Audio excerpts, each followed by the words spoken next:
Tertúlia.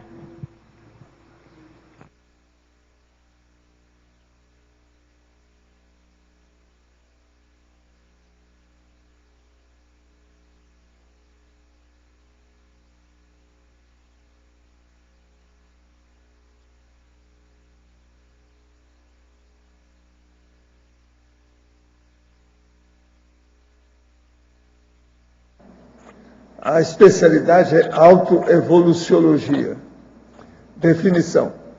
A sábia é o acróstico metafórico no idioma português, atinente à conscienciologia, utilizado para designar a condição da consciência ressomática em ginossoma, vivenciando cosmoeticamente esses 5 desafios avançados potencializadores da expressão da inteligência evolutiva na dimensão intrafísica.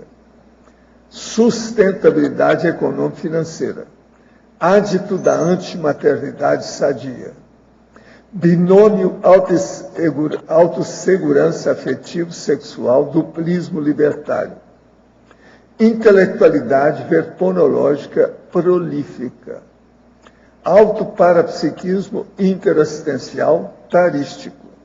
Aí então nós temos a palavra sábia. Agora, eu quero lembrar a vocês que quem trabalhou mais com isso aí foi a nossa eminente professora Ana Lu, ou seja, Ana Luísa, que está ali, tá certo? E ela agora arranjou também uma infraestrutura, né, que não havia antes. Agora, a permuta dos subpensenes pelos superpensenes, a priorização da evoluciopensenidade, a autoidentificação ginossomática, a autossuperação das agruras dos ciclos hormonais, a evitação da tagarelice energeticamente dispersiva, a expertise da jovem ou da mulher inteligente com força presencial sadia, na faina com os assédios sexuais onipresentes. A opção lúcida pela antimaternidade sadia. A opção perspicaz pela consciencialidade reprodutora intelectual. A importância da pesagem diária para a manutenção do panícula de pouso em níveis sadios. Isso aí deu a anatomia da situação. A valorização teática da sinalética energética e parapsíquica pessoal. A maturidade na lida com afloramento parapsíquico na infância. O repúdio às manipulações parapsíquicas ginossomáticas milenárias. O domínio gradativo e persistente das energias conscienciais. A predominância do corono e do fronto chakra sobre o laringo e o cardio chakra. Agora, nós temos aí, na argumentologia, o tópico sobre conformismo. 7 tipos de acomodação dispensáveis, exemplificativas da postura conformista ou do ato de tirar o corpo fora, impedidoras da conquista da condição de sábia na dimensão intrafísica. Tem também o tópico das evitações, com 7 evitações de manifestações laringo-chacrais ginossomáticas espúrias e anti-assistenciais. E tem também a tabela com 7 aspectos do cotejo entre os produtos ou produções ginossomáticas avançadas, próprias da consciência sábia, e as produções ginossomáticas vulgares. Na remissiologia dos 15 verbetes, nós destacamos 5. Autossuficiência evolutiva, estudiosidade, produção do esclarecimento, pró-alimental somática e TGV evolutivo. Frase enfática. A integração autovivencial do polinômio potencializador ginossomático é demonstração inconteste de maturidade da auto-organização, antidispersão e priorização evolutivas. Você, consciência ressomada em ginossoma, admite a possibilidade da conquista da condição de sábia? Em qual tempo intrafísico? Com qual nível de seriedade encara, de fato, a aceleração da própria história pessoal? Eu chamo a atenção que a bibliografia tem uma fonte bibliográfica. Agora aqui, a mega análise com João Paulo são 20 itens. Macroginossoma, mega desafio, mega foco, mega gescom, mega discernimento. Autoplanejamento, superpensene, upgrade, intelectualidade, consciencialidade. Aceleração, potencialização, priorização, autorreflexão e antidispersão. Ginossomatologia, holomaturologia, autoevoluciologia, despertologia e lucidologia. Agora, o verbete aqui do dicionário hoje é neorotinologia. O argumento é intrafisicológico. Olha bem, a argumentação que é reestruturar ciologia. Agora, questionamento. O verbete do BAC, em neoverponologia, página 7, terceira linha, o senhor poderia explicar e exemplificar por que os fatos e parafatos demonstram que a instalação da neorotina tem preço, devido ao problema das repercussões daquilo que a gente muda. Tudo que a gente muda na vida, você tem que dedicar mais com calma. A rotina é uma coisa, a coisa nova que altera a rotina é outra coisa muito diferente.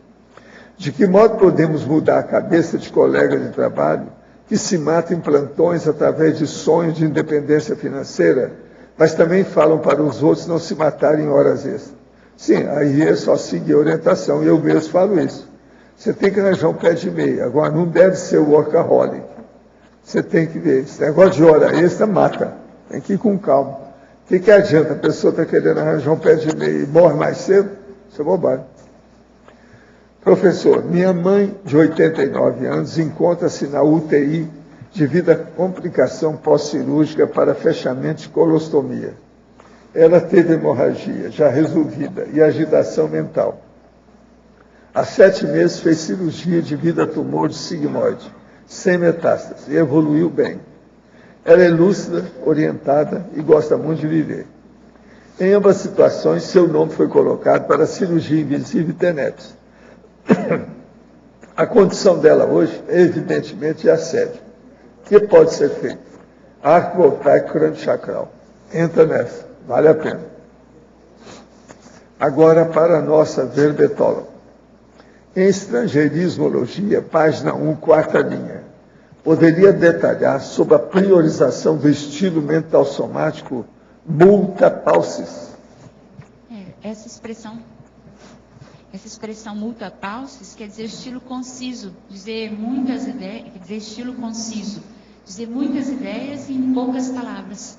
Então é um estilo mais mental somático, mais direto, mais objetivo. Enfatologia, página 1, segunda linha. A evitação da tagarelice energeticamente dispersiva.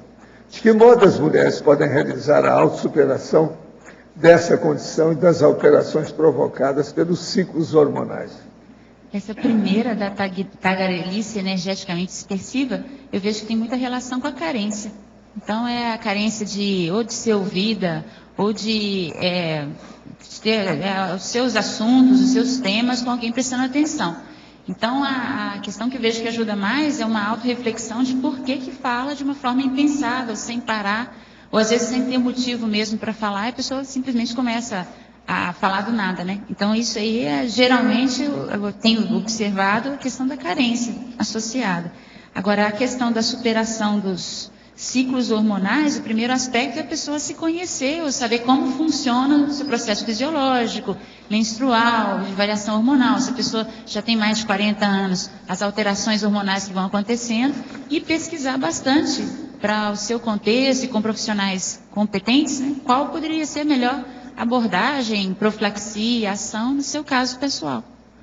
Ana, você está com tanta energia que você mudou a cor do seu vestido. Que cor que tá? Olha lá, ó. É. O roxo. Tem gente que tem muita energia, muda a cor aí. Seu filme. Agora aqui. Em Polinomiologia, página 3, de que maneira as mulheres podem levar direito esse polinômio em meio a tantas pressões onipresentes? É o que nós todos estamos tentando aprender. Deixa eu falar, talvez uma ideia, né, que clarei um pouquinho isso. Quando eu fui estudar o verbete de alavancagem da proexis, a mini alavancagem da proexis é o homem moratorista, uma condição bem avançada. Essa é a mini. E a maxi alavancagem é a mulher completista. Aí aquilo me incomodou profundamente. Quando eu li aquilo, assim, só o fato de ser completista já tem uma maxi alavancagem. Então, assim, eu vejo o seguinte, tem que parar primeiro de brigar contra a própria condição feminina. Hoje de manhã, a gente estava comentando, né? Algumas pessoas, mulheres, né, falam, não vou vir na próxima vida como mulher, isso é muito ruim, ou algo assim. Então, é parar de brigar consigo mesma. A segunda condição, procurar trabalhar muito com a auto-organização. E outra que eu acho muito importante são os conflitos. Então, começar a dirimir e aos poucos ir resolvendo, aí pouco a pouco, devagar, ou paulatinamente, né, esses conflitos pessoais. E começar a priorizar a questão de organização. Aí vale o que eu pus aqui, acho que foi na coloquiologia, que fala assim, a máxima menos é mais aplicada às superficialidades cotidianas. É muito assim a gente deixar, principalmente as mulheres, que têm esse estilo mais comum, assim, a tendência é ficar preocupado com coisa que não vale muito, né, do ponto de vista evolutivo. Em Fatologia, página 1, terceira linha, de baixo para cima. A vivência do duplismo libertário na potencialização interassistenciológica poderia abordar o assunto? Sim, essa vivência do duplismo libertário é a primeira condição, o primeiro laboratório de interassistencialidade para os dois, né? Mas aqui no caso específico ginossomático, para mulheres. Existe uma expressão no coloquialismo, assim, né, que fala que a mulher vai acabar de criar ou educar o homem. Em vários aspectos isso acontece, desde a organização da casa, né, às vezes uma educação básica, até outras condições, a gente tem que trabalhar o tempo todo com isso. A questão que eu vejo desafiadora é acatar ou acolher essa condição como uma oportunidade de trabalhar o próprio autodomínio psicossomático, principalmente, a auto-organização, a condição de estabelecer diálogos mais esclarecedores ou mais carísticos, né? Sem afetar o aspecto emocional, psicológico, sem ficar irritado ou alterada com isso. Então, o duplismo é um mega laboratório nesse sentido. E aos poucos, se a gente vai se dedicando, né, com os lustros, depois as décadas, isso vai se assentando e a gente consegue ficar mais liberado, mais disponível para fazer assistência de um nível melhor ou mais qualificado para um público maior. Em Parafatologia, página 2, quinta linha, poderia comentar o comedimento no emprego do macroginossoma? Aqui, na condição da macroginossomática ou de um ginossoma mais potencializado, se a pessoa começa a trabalhar com energias, começa a se dedicar, por exemplo, às práticas da TENEPS, com afinco, com dedicação, é natural que a pessoa fique, no caso a mulher, mais energizada. Então, é necessário trabalhar com comedimento, com a dosagem da aplicação das próprias energias. Não é uma contenção no sentido negativo ou repressão, mas sim no sentido de adequação das próprias manifestações holossomáticas a cada contexto, em cada contexto com qual a pessoa estiver interagindo. Em Sinergismologia, página 2, quarta e quinta linhas. O sinergismo temperamento sensato, escolhas lúcidas na autocondução evolutiva. Poderia elucidar a respeito de escolhas lúcidas? Escolhas lúcidas, no caso ginossomático, elas se referem principalmente a uma lealdade à condição do próprio curso intermissivo, que a mulher no caso, né, ressomada, né, em ginossoma agora, se planejou para realizar aqui. Então, vai optar pela antimaternidade sadia ou pela uma vida com filhos aqui agora? Vai optar por uma condição de um comprometimento temporal maior através de um casamento, alguma condição assim, ou vai tentar estruturar uma condição de dupla evolutiva? Cada uma dessas escolhas, para um lado ou para o outro, tem um preço. E a condição aqui é o tanto que a gente está disposto a pagar, né, positivamente, cosmoeticamente, né, de uma forma feliz por essas opções que a gente tomou, né? Não ajuda muito tomar uma decisão e depois ficar sofrendo, seja ela qual for essa decisão, né, para o resto da vida. Então aqui, essa lucidez, ela ajuda, quanto mais lúcida a pessoa se torna, mais fácil, mais acertadas são as ações, a condução da própria vida rumo a uma condição de completismo, né, existencial. Gente, eu estou aqui com a relação estatística do acoplamentário que está sendo realizado aí e que é sobre retrocognição. Ao todo são 58 participantes, 13 alunos pela primeira vez, 13 cidades diferentes, 24 homens, 34 mulheres e voluntários de 8 ICs. Vocês veem que esse está poderoso, muita gente. Entraram mais, tem até 61. Né? Agora, ó, nós temos aqui um livro que eu falei de manhã, quando a autora ainda estava aí, ela agora viajou. O problema é o seguinte: Polêmica Velada, que é livro de literatura, defesa de tese lá do processo de mestrado, que ela agora está preparando o doutorado depois disso. Mas a Polêmica Velada é sobre os livros do Machado de Assis. Uma leitura de Memórias Póstumas de Brás Cubas como resposta ao primo Basílio. A autora é a Gisele Razeira. Você sabe que ela é muito boa em literatura e ela está indo de vento em popa nesse negócio. Agora vai pegar o doutorado. É uma cabeça disso, ela já viu tudo isso. Então, em matéria de literatura, está dando um banho. Agora, ela entrou na mesma onda da minha mulher, que é a irmã dela, que já estudou a Virginia Woolf. Está entendendo? Cada um faz o que pode. Essa está com Machado de Assis, a outra é com a Virginia Woolf. Vamos ver o que dá. Agora, aqui é muita citação. Ela estudou profundamente o livro. Vale a pena ver. O livro deve chegar aí qualquer hora na epígrafe, para a pessoa ver. Vale a pena examinar, que é interessante o livro, hein? Agora eu entrego a Ana Lu para você. Olha lá, hein? Ana, tudo bem aí? Aqui na página 2, na fatologia, segunda linha. Na página 2, a evitação da sedução da simplificação. Você podia ampliar, por favor? Não, é na parafatologia. É na página 2. Fatologia, tá? página 2. Sim, esse é um verbete, Arlindo, chamado sedução da simplificação.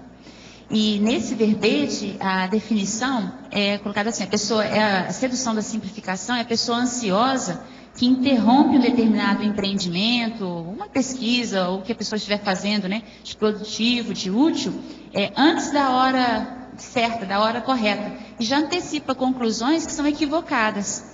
Então, às vezes, é a precipitação, a impulsividade que leva a pessoa a essa condição.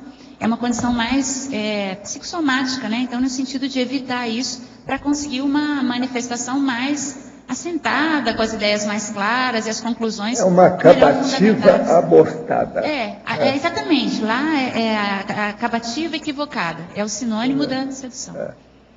E na parafatologia, segunda linha, a maturidade na vida com o afloramento do parapsíquico na infância. O que você acha que deve fazer com a criança? Eu acho complexo, assim. Eu acho que a gente tem que ter mais lucidez agora, para na próxima vida a gente conseguir lidar com isso de uma forma melhor, porque nem sempre os pais com quem a gente vai conviver, né, que vão trazer a vida humana numa determinada experiência, tem essa preparação, ou esse conhecimento, ou as ideias para saber ajudar a criança numa condição, por exemplo, aqui se for uma menina, né?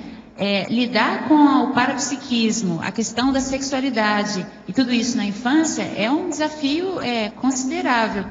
Então, o que ajuda muito, pelo menos a mim me ajudou bastante, eu vejo que há outras colegas, né, que eu observo também, amigas, é a condição do estudo. Então, se a gente tem já um hábito, né, de ler bastante, eu lia bastante. Ou estudar, ou falar, dava aula, né? O que quer que a gente arranje, mas que esteja trabalhando mais com as ideias, com a cabeça. Isso ajuda a assentar um pouco a manifestação do psicossoma e a domar um pouco mais, né, a questão das energias. Mas não é uma tarefa simples, não. Agora, prevalece muito na SOCIM mandarem até para psiquiatra. Sim, para psiquiatra. Para psiquiatra. Isso, ou então para alguém que vá fechar o parapsiquismo da criança, né? Eu conheço gente que já foi, né, levada para poder fechar ou a clarividência, alguma coisa assim que eu considero pior. Eu não sei se é pior, não sei se é isso ou a medicação, mas assim, é muita inexperiência e muita falta de informação, muita ignorância, né, para lidar com essa condição do parapsiquismo. Então, eu acho que a gente tem que pensar em lidar ou estar nessa condição, sejamos agora homens ou mulheres, né, numa próxima experiência, contar mais com a gente mesmo. Acho que isso aí, o que a gente puder fazer para fixar a lucidez e ficar mais autossuficiente nesse sentido, vai ser melhor e a gente vai poder até contribuir e ajudar mais a própria família, né? Tá, ok, obrigado. Sim. Aí mesmo na parapatologia, a maturidade na vida com o afloramento parapsíquico na infância. Complementar o quê? Então, não entendi. Tem uma pergunta, Pilar? Foi a mesma pergunta que o Arlindo fez. Você quer que complemente? Foi essa maturidade na lida com o afloramento parapsíquico na infância que o Arlindo acabou de perguntar. Você gostaria que eu aprofundasse mais algum aspecto desse? Eu só estava associando, olha, complementando o que estava sendo discutido, porque eu ia perguntar isso. Mas sim. Já foi, eu não sei o que aconteceu, mas já foi responder. Então, tá não bom. preciso perguntar. Tá ótimo.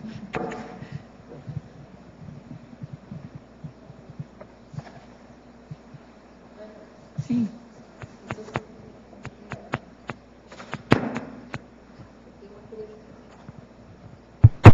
Eu tenho uma curiosidade. Como é que surgiu essa ideia desse verbete?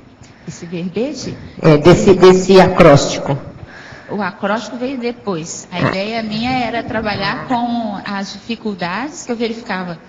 No meu contexto, pensei assim, estava analisando, refletindo, né, o que mais pega no ponto de vista feminino para a desperdicidade. Era isso que eu estava analisando. Aí eu fui tentar ver os assuntos, e o que seria uma condição que, para mim, eu considero bem próxima disso, de uma desassédio maior, em várias áreas. Aí eu comecei a pensar na condição financeira, a condição afetivo-sexual, a condição de produzir, de escrever, de assistir, né? E essa condição dos filhos. Não que seja impossível a pessoa alcançar a dispersidade de forma nenhuma, com filhos.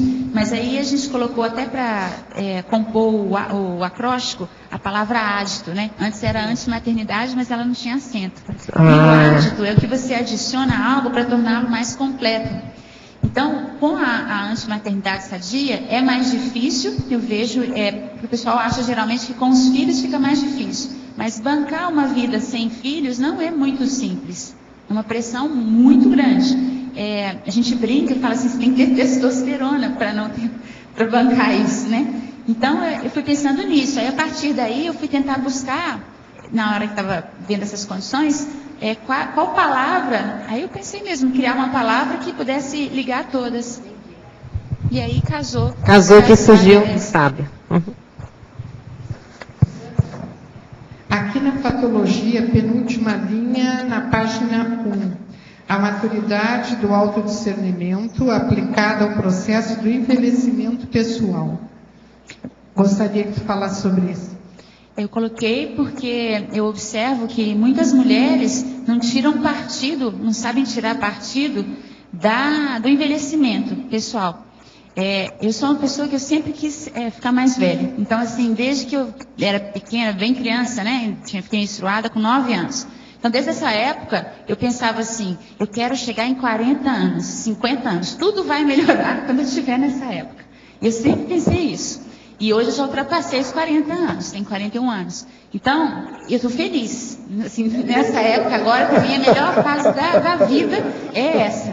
E eu vejo muito, e penso que pelo andar da carruagem, né, o rumo das coisas, isso deve melhorar nos próximos anos, nas décadas, porque o pensamento da gente começa a ficar mais assentado, mais organizado, a possibilidade de controlar, no sentido positivo, monitorar, organizar as variáveis da vida, fica muito melhor. E eu vejo muitas mulheres exatamente com a postura oposta, sofrendo, se vitimizando muitas vezes.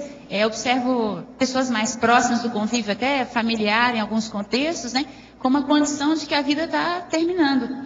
Tirando as condições em que a pessoa realmente não tem alguma experiência parapsíquica e não sabe da possibilidade, né, de uma vida multidimensional e tudo isso, quando a pessoa já tem essas informações ou já é intermissivista, isso é uma incoerência. Então, a pessoa tem que trabalhar com o que tem de melhor, os talentos que existem, né, mais disponíveis naquela faixa etária que a pessoa tem. Uma vez, o professor Valdo comentou numa tertúlia, eu acho que foi numa tertúlia aqui, né, da condição da mulher na menopausa, que é muito positivo, porque ela começa a pensar igual a um homem. E eu acho isso muito positivo mesmo. Pensar sem fluxo hormonal é muito bom, porque o seu pensamento ele é o mesmo durante dias, no sentido de clareza, de lucidez. E não pensa, por exemplo, começa a pensar mal de si. Eu tenho isso como parâmetro, por exemplo, para a época menstrual. Começa a achar que é horrível, que não serve para nada, que nada que está fazendo é bom. Isso para mim já é sinalético, assim, daqui a pouco o hormônio está operando ainda, né? Ou está em fase de alteração. Então, acho que esse discernimento, ele é muito importante e ele traz muita força para a mulher. Força presencial de uma mulher, por exemplo, de 60, 70 anos, ela pode ser de derrubar quarteirão, se essa mulher estiver lúcida para as competências adquiridas durante a vida humana e utilizar isso, é lógico, a favor dos outros, né, de uma forma assistencial. Professor, poderia explicar a diferença entre clarividência viajoura e visão remota? No livro Projeciologia, vidência remota está como sinônimo de clarividência viajoura. Mas, pelo que eu entendi, na clarividência viajoura é usado o mecanismo da fala. É regra sempre, na clarividência viajoura, o uso do mecanismo da fala ou há exceções? Não, olha, estuda aí, você tem que examinar o seguinte. O processo da vidência remota é um problema da pessoa, às vezes, entrar em contato, às vezes mais, com uma psicometria. Então, ela, às vezes, ela não sai propriamente dita. Ela tem contato no lugar que ela está. Então, veja, a vidência remota, a pessoa, por exemplo, roda-se o globo e põe um dedo. Aí ela vai ver o que acontece naquele lugar. Às vezes, ela tem contato com isso. Então, veja, é uma percepção à distância com menor deslocamento. Agora, a clarividência viajoura, se fala muito nisso, porque tem um deslocamento. Agora, o processo de falar, tanto numa quanto na outra, quase sempre existe, porque a pessoa vai expor o que é que ela pescou. O que foi que ela fez? O sensoriamento, aquela prescrutação. Então, uma auscultação à distância. Agora, a clarividência viajoura tem uma coisa muito séria nela, eu acho muito mais importante do que a vidência remota, que é o seguinte, é quando a pessoa sai, ela tem perfeita noção, ela sai de mental soma, vai lá ver as coisas e traz de novo o processo. Então, é a projeção de corpo mental com muita lucidez, isso é muito sério, muito mais sério do que a vidência remota. Mas tudo é mais ou menos dentro do mesmo contexto.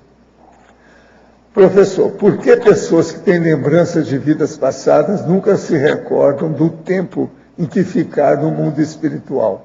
Não, aí depende, tem muita gente que lembra, não é bem assim não, tem as exceções. Há exceções nessa regra. Agora, o problema todo é o seguinte, deixa eu explicar. Na questão holomnemônica, ou seja, da memoriologia da pessoa, há uma tendência física da gente lembrar de ocorrências remotas, antigas, e começar a esquecer tudo que seja uma memória recente. Você, às vezes, não vai lembrar nada que você fez ontem de manhã, no entanto, você lembra alguma coisa que aconteceu com você há 4 décadas atrás, com muita nitidez. Isso é da memória. E tudo indica que também aquela tela memória, a para-memória, a memória maior, a meta-memória, ela também segue a mesma coisa. Então, por exemplo, a pessoa com uma certa idade, ela lembra das coisas da sua infância com muita nitidez, limpidez e detalhe. E ela esquece do que ocorreu nesses últimos dias com ela, com a vida dela, e não tem, às vezes, lembrança daquilo. De modo que isso ocorre também na questão da gente guardar a memória de retrocognições, de projeções conscientes e outras mais, quando a pessoa muda de manifestação, seja de dimensão, seja de veículo de manifestação. Então, isso tudo a pessoa tem que lembrar. Agora, olha bem que isso não é bem uma generalização, não é a regra. Cada caso tem que ver. Agora, para a professora Ana, em trinomiologia, página 3, primeira linha, poderia abordar a evitação inteligente da priorização da aparência, hábito da maledicência, preocupação com a concorrência, e logo em seguida, a aplicação exitosa do trinômio da sinalética parapsíquica, identificação, decodificação, aplicação. O primeiro trinômio, ele se refere a uma manifestação patológica, ginossomática, né? Que aqui eu tentei ligar 3 situações, que é tentar ficar bonita, ficar linda, e geralmente essa condição, ela é em função do que a pessoa vai causar, ou da preocupação em ficar bem para os outros, né? Uma preocupação com a imagem, não do ponto de vista homeostático pessoal, mas mais porque a pessoa está passando para os outros. Um foco, geralmente, é mais externo nessa condição aqui. Aí entra, por exemplo, os modismos, né? O que a pessoa vai vestir, como vai se comportar, e às vezes a pessoa esquece a condição do estilo pessoal. O hábito da maledicência é de falar mal. Né? Então é de falar mal, fazer fofoca, falar mal do outro, da outra, geralmente, né? É uma condição também de patologia. E o terceiro, a preocupação com a concorrência. Exatamente de perder o marido, perder o duplista. Então a pessoa fica muito focada às vezes na ciumeira, ou na condição de estar sempre bem, fazer, sei lá, milhões de plásticas, milhões de recursos, para garantir que vai estar sempre assim, bem, né, na fita. Não que a gente não tenha que ter essa preocupação em preservar de uma forma homeostática o próprio soma. Mas aqui é quando quando a condição é descabida, ou desproporcional, ou fora de foco, e desvia do objetivo que é real, prioritário do processo evolutivo, né? O segundo é o que a gente explica muito, né? Tem um livro, 200 teáticas da Conscienciologia, acho que sobre a sinalética parapsíquica, e esse trinômio aqui, ele é muito explicado na abertura do curso SCP-2, que o processo da sinalética parapsíquica, ele ocorre de uma forma didática, a gente pode descrevê-lo, né, em 3 etapas. A identificação de um determinado sinal parapsíquico, e a pessoa identifica trabalhando mais com o estado vibracional, com as próprias energias. A tradução ou decodificação desse sinal, a partir do estudo continuado, a gente começa a mapear esses sinais e a ver claramente a que se referem, né, cada um deles. Então a gente decodifica um sinal específico, e depois a aplicação. O que você vai fazer a partir daquela parapercepção? Vai expandir o seu energossoma? Vai se encapsular? Vai exteriorizar a energia? Vai ficar mais quieto, mais calado? Vai se posicionar? Então, a sinalética, ela é um grande sinal, um regulador, né, para a pessoa, das possibilidades de manifestação em cada contexto. Ela ajuda muito em qualquer manifestação, eu acho que é fundamental em qualquer manifestação nossa, em qualquer contexto. Então, conhecer mais a própria sinalética ajuda muito numa manifestação mais madura.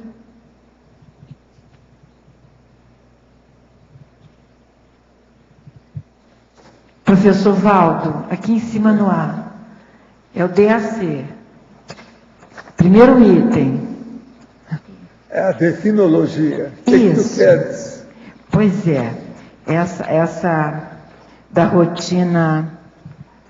Eu falo aí, a neo-rotina é a terapêutica indicada ao cidadão flácido, envolto pela couraça de apriorismos ou carapaça de prevenções, sofrendo de transtornos atencionais, trazendo neopensenes, neoparadigmas, neoverpons, neoproposições, neotécnicas, neoperspectivas e neoempreendimentos. A rotina automatiza, a neorrotina dinamiza. Pois é, professor, esses transtornos de atenção aí. O senhor pode falar mais um pouco? O processo todo, eu acho que é transtornos atencionais devido ao problema de ser, aqui no caso, tudo mais ou menos mental somático. Então, Tânia, isso mexe com os atributos mentais nossos. E mexeu com os atributos mentais, mexe com o processo de atenção. Por quê? A base toda nossa é de concentração mental. Se não há concentração mental, não há concentração boa, não há, então, atenção também. Se não há atenção, é mais difícil os penseres, é mais difícil pensar numa nova proposição, é mais difícil ter uma perspectiva diferente, nova. Então, são transtornos, a meu ver, intencionais. Então, atencionais. Tem que fazer o exercício todo dia, é isso? Eu acho a sugestão, a técnica. A sugestão é trabalhar com a escrita. A escrita ajuda isso. É o problema da composição do pensamento no papel. Isso é muito importante, o texto. Por isso que eu falo, é muito importante isso aí. Ajuda demais a concentração da pessoa. Agora veja, por que a pessoa, Tânia, não tem a boa atenção? Quer dizer, ela tem alterações atencionais. Hoje estão estudando muito isso, o processo atencional. Existe uma listagem de processos atencionais. E tem saudáveis? Quer dizer, como é que a gente fica com a atenção saudável? Mas agora, o que eu vejo é o seguinte, na hora que eu falo para a pessoa escrever, isso é muito importante, por aquilo que eu estava falando agora de manhã, eu toquei nesse assunto pela primeira vez aí, que eu sempre evitei de falar. A hora que eu insisto, você já deve ter visto que eu tenho uma mania, né? O povo chega, eu falo para escrever livro. Eu sempre fui assim, há muito tempo. Agora, por quê? Porque eu acho que a coisa mais séria que tem é justamente a concentração mental e a pessoa ter atenção naquilo que ela penseniza. E na hora que ela escreve, ela sempre vai melhorar a autorreflexão. Então, por exemplo, em primeiro lugar, eu falo para a pessoa escrever para melhorar a autorreflexão, porque a maioria não tem autorreflexão. A maioria não é pensador, entende? Não é de pensadores. A maioria é de ansiosos. O senhor falou isso hoje de manhã. Pois é, o senhor falou hoje de manhã do Martin Luther King. O reflexivo. Isso aqui é que é a coisa séria. Agora veja, a pessoa não pode entrar e começar a fazer reflexão e cair na inércia. Também isso não pode. Tá legal. Tem disso. Tem disso. Aí o povo chega para a pessoa e fala assim, o que tem? Você está doente? Você mudou. O que houve? Você está um cadáver ambulante? Porque o cara era ansioso demais, mexia com mundos e fundos, tremia a terra onde ele passava. Depois disso ele ficou parado, imóvel, inerte, cadaverizou, fez perguntas. Isso também está errado. Então a pessoa tem que começar a refletir, fazer autorreflexão, sem perder o track, ou seja, o dinamismo, sem perder o megafoco, mas ela incorporar mais isso na vida dela. Então é por isso aqui que nós estamos falando. Agora, pois é, o senhor coloca a neorrotina, dinamismo. Pois é, essa neorrotina também vai ser uma rotina. Então ela tem que estar sendo modificada. Todo mundo tem que viver com rotina. Aqui, ó, presta atenção. Todo mundo tem que viver com rotina. Não tem jeito de viver sem rotina. É impossível.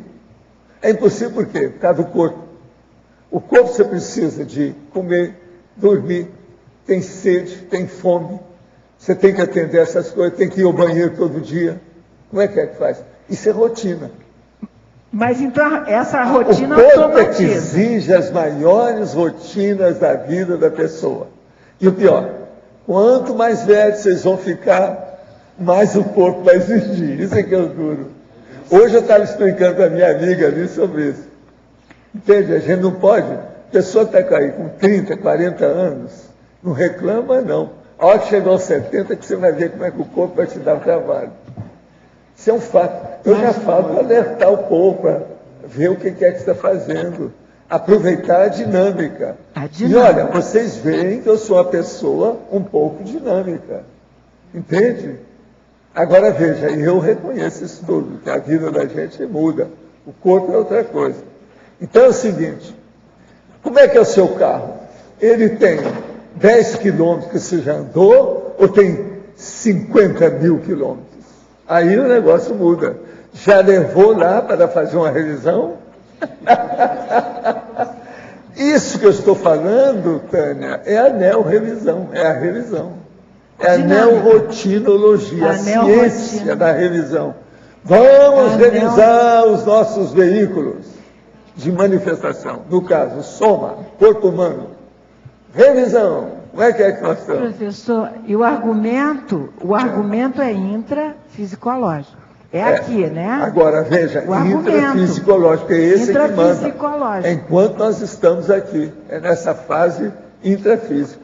Agora, examina todos os detalhes que tem aí, sim, que ele tem uma série de coisas para a pessoa pensar, né? Eu vou ler aqui só os megapensantes. Aqui, ó. A rotina automatiza. A neorrotina dinamiza. Rotinas podem embotar. Extra-rotina é extrapolacionismo. Neorrotina é reestruturação. Depois, memorando, pensenes portáteis. Essa é terrível, né? Ninguém pode falar disso. E depois, rotinologia, paciência científica. Tem lógica isso tudo aí? Pois é, a rotinologia. A rotinologia. Não é a neo-rotina, o senhor aí colocou. Não, é a rotina. Porque essa é inevitável, todo mundo precisa dela. Agora aqui, professor, se não estou enganado, o senhor tem um filho. Por incrível que pareça, não está enganado. Eu tenho um filho, sim. Gostaria de saber, tê-lo foi uma decisão deliberada? Quais foram as razões? O que você acha? Vale a pena explicar? É uma moça de 21 anos, de Brasília. Olha, vou explicar para você. O caso meu é o seguinte, eu tive um irmão que ele era muito apegado comigo e com a minha mãe. Agora, o que se passa? Ele morreu totalmente pirado, bem alterado, a cabeça não estava mais funcionando, porque desde que nasceu ele era epilético. E epilético, gramal. Gramal quer dizer aquele da epilepsia, das contrações tônicas e crônicas do corpo inteiro, e baba, etc., e vira para um lado. Isso a vida toda, tomando remédio ou não. Agora, ele conseguiu superar as coisas, a gente ajudando, ele tomando remédio, tudo isso. Então, o que se passa? Foi estudar comigo, levei para estudar lá, morando comigo no mesmo lugar, tudo igual. Ele fez o curso de odontologia muito bem, porque ele tinha sempre muita habilidade manual. Eu já conhecia a peça de outras vidas, com detalhes. Então, o que se passa? Aquilo foi caminhando, ele se casou. Agora, na hora que ele se casa, ele casa com a moça, que ela, eu acho que sabia alguma coisa, mas não via o alcance do processo da epilepsia dele. Ele com o consultório dele, já armado, as coisas todas, clientela, tudo isso. Quando ele tem uma crise dessa, e aquilo afeta a esposa. Por quê? A mãe da esposa era epilética, já de uma certa idade, e era epilética igual ele, mas com crises o tempo todo. Então ela se desesperou, a moça que ele casou com ela. Essa moça que ele casou com ela já estava grávida nessa ocasião. Então, o que é que se passa? Depois que aconteceu esse negócio todo, ele, tomando remédio, aquela coisa toda, ficou desesperado por causa da emoção, porque ele gostava da mulher que ele escolheu, aquela coisa toda, mas viu que não tinha jeito. Ela, como que, recusou, não queria mais saber. Aquilo pirou, porque ele não via que ele tinha culpa, entendeu? Do negócio. Com isso, então, ele começou a se alterar e piorou mais. Você sabe que a epilepsia, o negócio sem memória, aquela coisa toda, ele acabou suicidando. Tinha 20 e poucos anos. Agora, aquele suicidou, a minha mãe, que viu a hora que ele suicidou, ainda viu ele vivo, a última que viu. E a coisa caminhou. Os negócios foram passando, eu falei assim, não, eu preciso de ver meu irmão, porque agora já deve estar bom. Porque ele era taxista, muito inteligente. Se ele dessomou, não tem mais epilepsia, vamos ver como é que é. Aí eu comecei a atraí-lo, ele começou a conviver comigo, extrafisicamente, consciente, tudo isso. Um dia eu estava dirigindo o meu Fusca terrível, lá vindo lá de Petrópolis, e ele falou para mim, deixa eu pegar para dirigir o carro, eu quero ter a sensação. Eu deixei, segurando a situação. E isso lá naquela Serra do Mar, aquele negócio todo que tem lá. Tudo numa boa. Aí eu comecei a pensar, gente, o que eu faço com esse meu irmão? Tem que dar um jeito nele. Porque ele está muito assim, consciente. Aí veio um dos nossos amigos da turma lá do Transmentor, que é o evoluciólogo, e falou assim, por que é que você não dá um jeito de colocá-lo como seu filho? Então eu vi para ele e falei assim, vem cá, mas eu não tenho plano nenhum de casar. Eu falei assim, e daí? É o processo que a gente chama aí, como é que é o nome? Infiltração. Então o que eu falo? Eu aí disse para assim, Bola, vocês acham que eu posso? Eu falei, não, ainda vai demorar aí o que você tem que fazer, é bom você entrar nisso. Ajuda aí seu irmão. Vai ser até interessante, você vai ter um acréscimo nessa vida. Lá foi então a minha index, tá certo? Então, eu já tinha 42 anos, já não tinha nenhuma ideia de casar, nem ter filho, nem nada, resolvi casar. Aí, eu era solteiro, conhecia mulher demais, moça de todo jeito, do Brasil, do exterior, que eu atendia o povo no meu consultório, aquele negócio todo. Aí eu falei assim, Bolas, peguei uma lanterna do Diógenes e comecei a ver uma mulher, para arranjar uma parideira, para ser a mãe do meu irmão, quer dizer, a mãe do meu filho, futuro filho. Então, fui olhar e falei assim, não, mas eu tenho que fazer isso com dignidade e cosmoética. Então, eu tenho que arranjar uma mulher que tenha contato com ele. Aí eu comecei a ver todo mundo que eu tinha e cheguei à conclusão, que é a Elizabeth, que conheceu meu irmão assim, en passant, era a pessoa. Por quê? Eu comecei a ter contato e lembrei, tive retrocognição e vi os processos dele através dela. Que eles tinham tido contato. Assim, essa vai ser uma mãe formidável, que ela gosta dele e ele gosta dela. Vamos arranjar um negócio. Então aí eu chego para a Elizabeth, que gostava demais de mim, era uma das candidatas que estava em torno de mim, aquele negócio, uma das estrelas. Tinha modelo no meio. Eu não vou falar aí o negócio, deixa eu falar. Porque eu fazia plástica, era solteiro, com tudo assentado, um partido fora de série. Então agora o que é que se passa? Eu então resolvo fazer e vou falar com a moçada que eu escolhi, a Elizabeth, a Lisa. Mas, Valdo, você vai casar com a gringa. Aí eles deram o apelido para ela, que é a gringa, porque é tipo alemã, né? Aquele negócio todo. Mas veja, ela era fora de série. A Lisa sempre foi da assistência, a gente conhecia demais, já sabia tudo que era da família, aquele negócio todo. E eu então pergunto para ela, vem cá, você lembra do meu irmão? Sim. Ele agora está bom, mas ele está aqui do lado da gente, está por todo lado.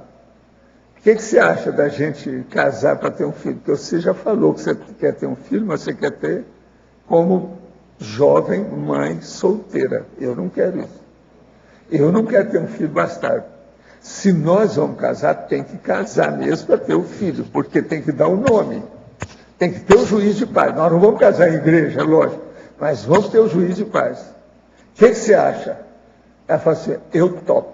Ela tinha muito rolo comigo, gostava de ver as coisas todas, desde que me viu. Ela conheceu minha mãe, aquele negócio todo. Então, o que é que se passa? Nós aí vamos ver, porque ela não queria casar, porque não podia deixar a dona Erna, que era a benfeitora dela, que era uma espécie de aia, de dama de companhia. Então não podia deixar. Aí nós vamos os dois e conversamos com a dona Erna. Dona Erna, nós estamos com a ideia de casar. Eu falei assim, quê? Vocês vão casar? Vai ser o máximo. Então, o que é que o jeito a gente encaminhou? Com o passar do tempo, então, ela ficou com a dona Erna. Eu já tinha casa em São Paulo, tinha casa no Rio. A gente ia para baixo e para cima. Aí eu viro para a Lisa e falo assim, olha aqui, o meu irmão não vai ser aquele que você viu. Ele vai chegar devido à nossa hereditariedade. A minha, ele é taxíquico. Ele vem com a cabeça grande. Você tem que ter muita paciência com a situação dele. E outra coisa, ele vai ser um rapaz alto e magro, maior do que eu, presta atenção. Olha o que é que vai ter. E outra coisa, quando ele chegar lá pelos 5 anos, eu vou dar um banho de loja em você a respeito dele, para você conduzir as coisas, porque senão ele com o taxiquinho dele, ele tapeia vocês todos. Tudo aconteceu do jeito que eu falei. Veio, parto normal, aquela coisa toda, tudo certinho, alto nível, sem problema nenhum. Agora, eu tinha combinado com ela. Nunca nós vamos ter babá, nunca, em nenhuma situação. Eu sou contra o negócio de babá. Se nós vamos ter que criar um menino, é nós que temos que cuidar da criança. Não tem saída. E vai ser muito bom, porque nós já somos de mais idade. Eu tinha 42 anos, ela tinha 36. Entende? Já estava com idade. Mas eu sabia que ia sair tudo bem e tal. Então, o que se passa? Aí, nós resolvemos encomendar a criança. Isso tudo foi tratado antes de encomendar, para vocês terem uma ideia. Depois, fizemos um casamento oficial para o povo ver, lá o maior prédio lá de São Paulo, no Edifício Itália, lá em cima, com um monte de gente, etc. Dona Ema, o comendador, o povo todo, né? Fizemos um negócio assim, para o povo saber que a gente tinha casado. Agora, tudo aconteceu do jeito que nós falamos, e deu muito trabalho para nós, porque eu viajava sem parar, junto com ela, e por causa da comida de criança, quando é pequeno, não. Ele começou a viajar conosco, tinha 3 meses. Mas agora, a gente só escolhia o carro conosco, eu tinha motorista, aquela coisa toda, eu tinha motorista em São Paulo, tinha motorista no Rio. Agora, a minha mulher dirigia também muito bem, mas com a criança, você tem que parar com isso aí uma temporada, até ele crescer. E outra coisa também é o seguinte, a gente só viajava com um avião que tivesse primeira classe, cada criança, para ter assistência. Agora, onde ele deu mais trabalho foi nos Estados Unidos, até acostumar com a comida. Que às vezes a gente passava uma temporada grande, tudo fora do Brasil, por causa das minhas pesquisas, para ver isso, fazer aquilo e tal. Era um problemão. Agora, até hoje ele toma Coca-Cola, quer dizer, viciou. O negócio piorou tudo. Mas, de modo que o processo do meu filho é esse. Eu acho que eu, como infiltrado, trabalhei bem nessa história. Ele, então, hoje é um filho que, do jeito que eu falei, ele é taxíquico, não é bobo. Ele agora está trabalhando com esse negócio do octóptero, que é um helicóptero que tem 8 hélices. E ele pode filmar tudo. Por exemplo, Gabriela, essa novela, ele foi lá para fazer as cenas. Trabalhou nisso aí com a Rede Globo, vocês têm uma ideia. Ele está trabalhando até fora do Brasil, um monte de coisa. E está representando esse octóptero, que é o helicóptero de 8, no Brasil. Os americanos foram tudo atrás dele. Já esteve em Vegas para representar o negócio, várias coisas. Ele está até indo bem na história, até o momento. Vamos ver o que é que dá. Porque aquilo é muito difícil de governar. Já teve piloto que falou para mim, olha, dirigir, governar, pilotar um octóptero é pior do que um avião. Entende?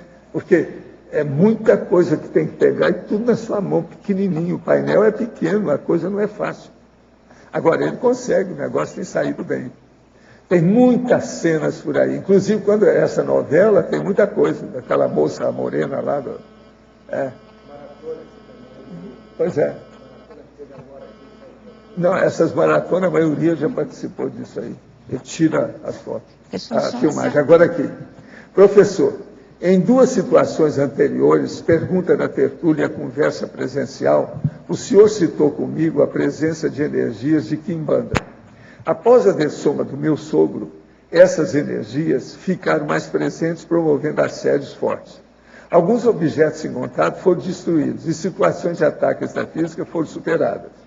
Como faço para saber se o processo está superado? Como ser mais assistencial nesse problema familiar? Primeira coisa, não pensa mal de ninguém. principalmente na turma que mexer com o processo africano ou esses processos sincréticos de quimbanda. Pensa positivo e trabalha mais com as energias quando você sentir algum cheiro de fumo, fumaça, qualquer coisa nesse sentido, que quase sempre tem. Na quimbanda tem muito processo de fumo. Agora, do jeito que está aí, eu acho que você já superou tudo isso, não tem mais problema não. O caso agora é caminhar mais para ampliar o arco voltaico, EV, etc. No Oriente Médio, em países de muçulmanos, quem mais denuncia as mulheres de supostamente estarem quebrando algum código do Alcorão são justamente outras mulheres. O professor Orver Betor poderiam comentar? O que você acha? Você entendeu, né? Muçulmana. Exatamente, porque tem a competitividade, a condição de querer ver a outra numa situação pior, né? Então, geralmente, essas condições... Os sábios já de muitos séculos já falavam aos desafetos, os inimigos, ou qualquer coisa nesse sentido que as mulheres têm, são outras mulheres. Tem a revista Veja, acho que tem umas 2 semanas, né? Agora, no meio dos muçulmanos, isso é pior, devido ao serralho. E tem a competição, que são várias mulheres, às vezes, né, para o mesmo marido, né? Então tem também agrava, né? A concorrência é enorme, a competição é muito maior. A revista, acho que foi a Veja agora, tem umas semanas, mostrou uma novela lá, que é uma moça quer vingar da outra, né? Exatamente veio falando dessa condição de vingança na condição feminina. Agora, professora, eu queria falar para a moça que perguntou anteriormente sobre a antimaternidade, tem um livro que é uma abordagem bem lúcida sobre isso, que é esse aqui, chama Além da Maternidade. De Jane Saffer, ela é psicóloga, né, norte-americana, e ela apresenta de uma forma bem, assim, mais isenta, vários enfoques da antimaternidade, né? Por que várias mulheres optaram, os motivos diferentes. Então é interessante para ela se informar.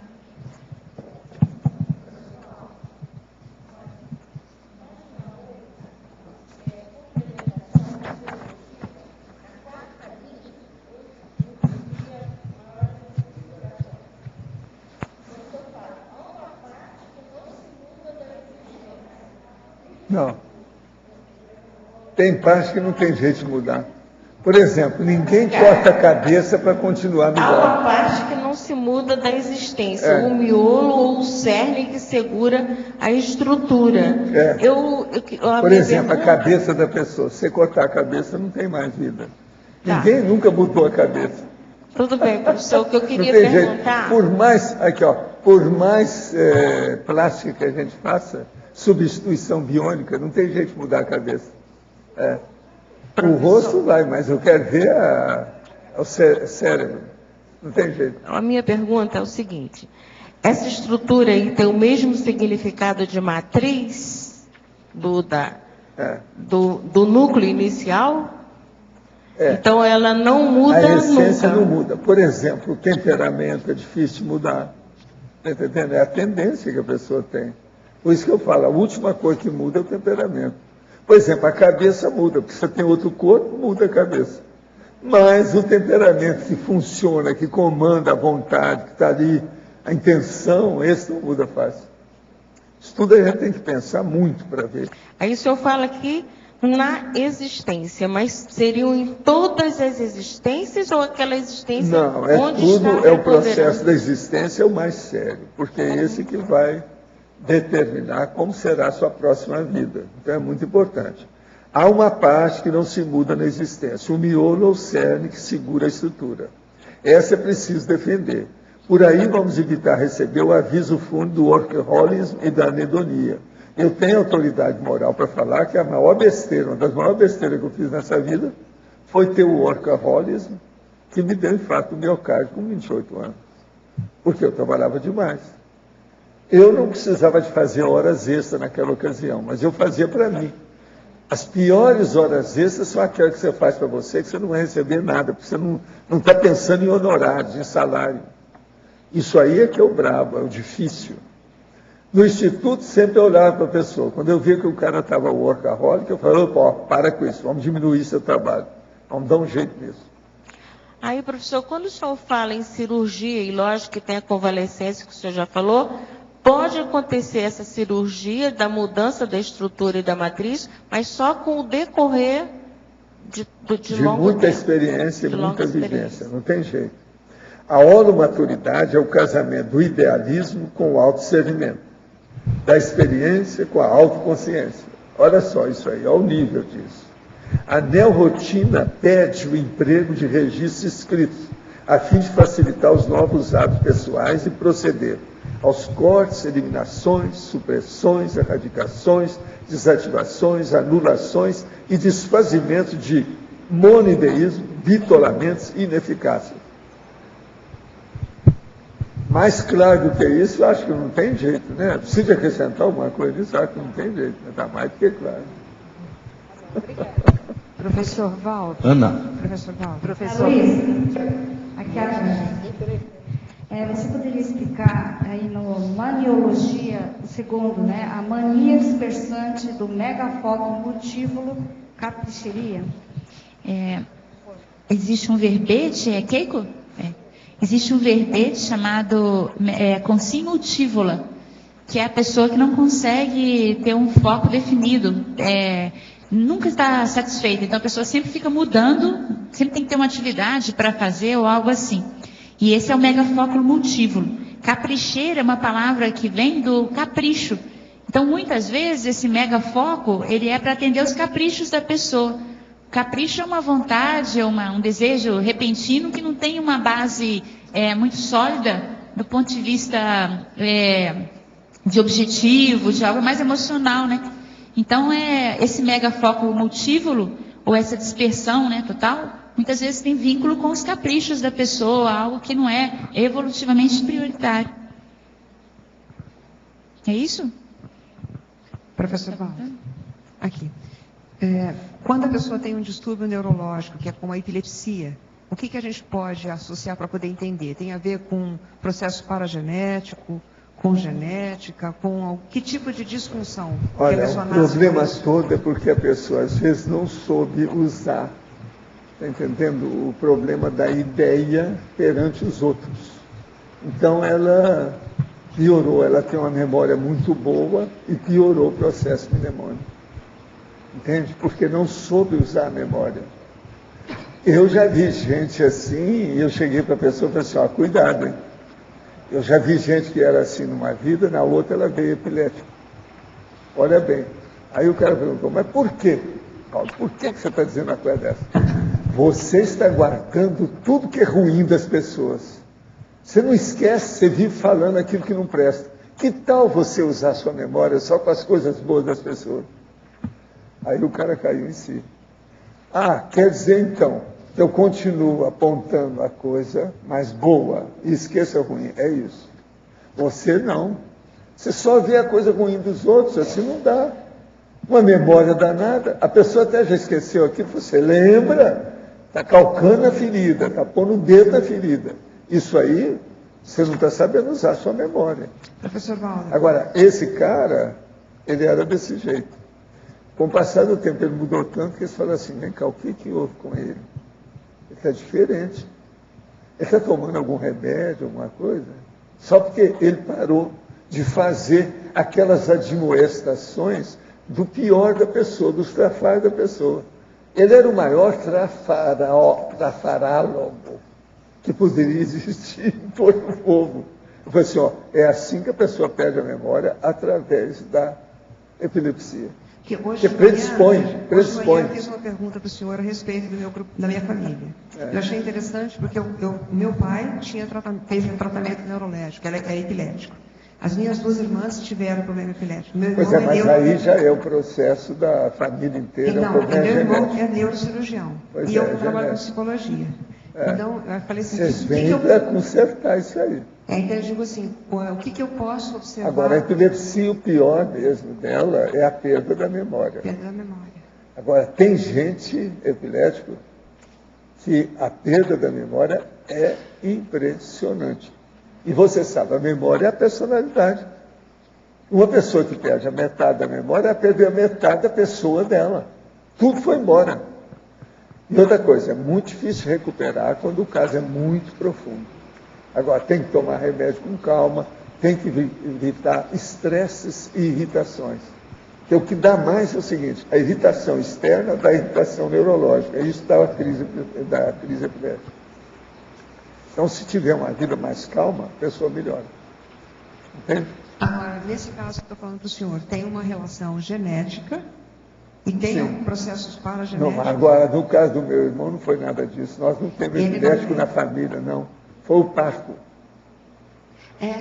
O parto da minha mãe comigo rachou minha cabeça. É verdade. Eu chorei 11 meses, mas não fiquei epilético. Agora, meu irmão, houve um processo na cabeça dele, ele ficou um pouco estrábico e deu epilepsia. Desde que nasceu, ficou parto. Já nasceu alterado. Foi isso mesmo.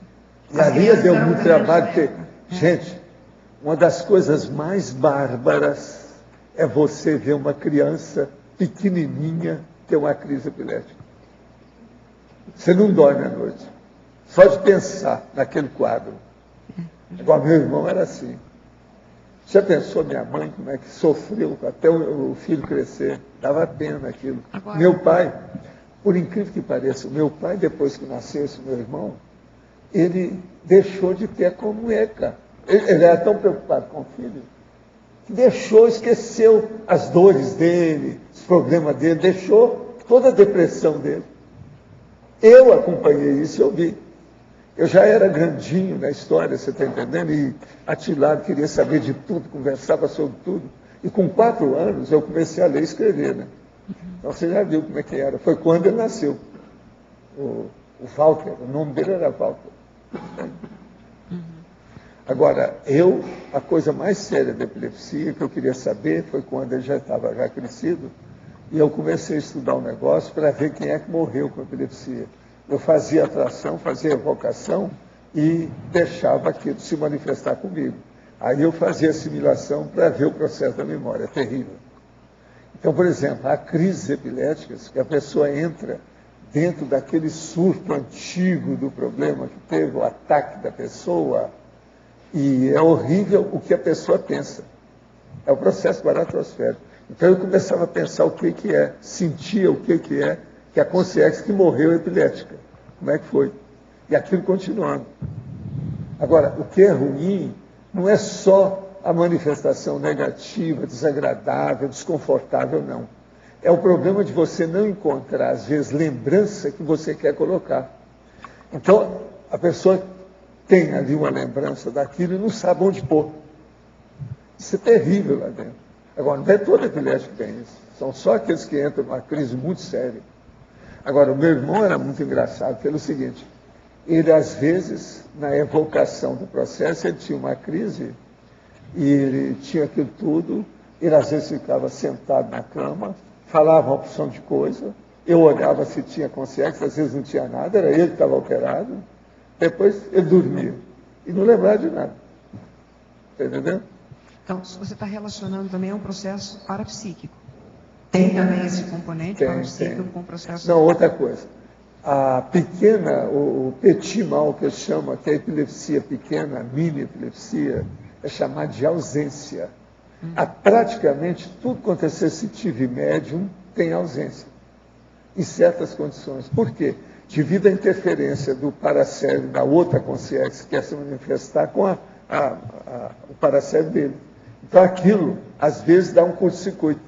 Esse curto-circuito é muito rápido. Isso aqui é ausência. A ausência é o seguinte, a pessoa está aqui conversando com você, ela está com um livro na mão. Daí a pouco, dá aquela coisa, um curto-circuito, o livro cai, ela nem percebeu o que aconteceu. Opa, o que houve? Não tem nada, ficou só nisso. Então, isso é que chama ausência. Entende?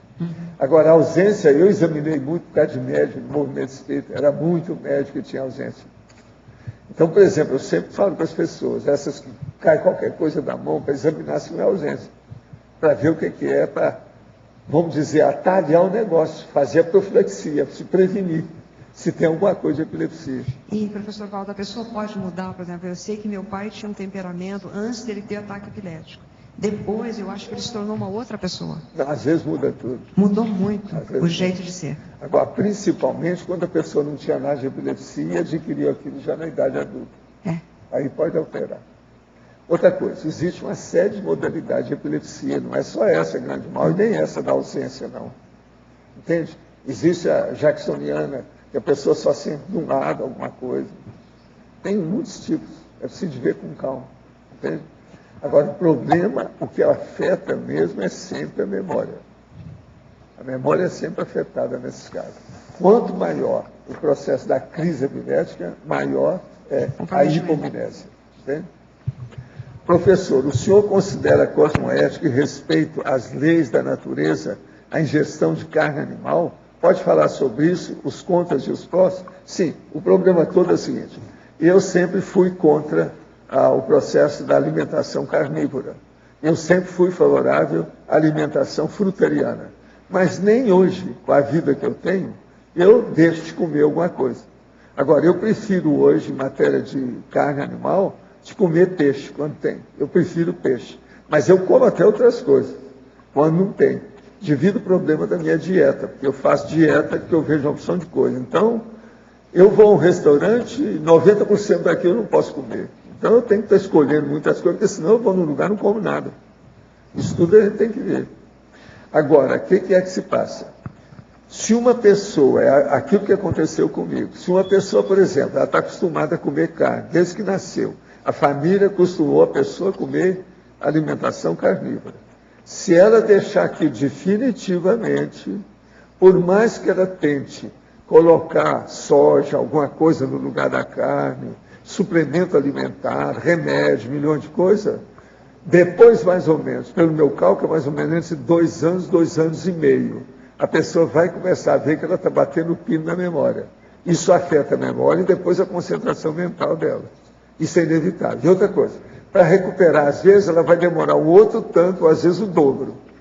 Então, ela comeu carne aí, deixou de comer carne, 3 anos, ela vai demorar 5 anos, às vezes, para recuperar a memória do jeito que era. Então, é necessário ter isso com muito critério. Não adianta querer bancar o santo e não comer nada de carne, se a pessoa ficar, vamos dizer, idiota. Piorar tudo na cabeça. Como é que fica? Perder a memória, perder uma porção, os atributos conscienciais vão tudo por água abaixo. Agora, o meu processo foi tão dramático que eu resolvi, então, fazer o negócio. Tinha 22 anos. Então, resolvi, não vou comer mais carne. Eu já tinha aí um pouco de dinheiro, já estava recebendo algum ordenado, falei assim, eu agora posso escolher minha comida. Então, eu ia lá no mercadão que tinha, que era logo o outro quarteirão, na praça. Eu falei assim, eu acho que posso ficar sem carne. Então, o que se passa? Passaram 2 anos e meio, mais ou menos, eu estava com uns 24 para 25 anos, quando eu comecei a ver que eu estava falhando a memória. Eu sempre tive uma memória muito boa, eu achei aquilo esquisito. Eu já tinha conhecimento das coisas todas, de memória, epilepsia, tudo isso para meu irmão.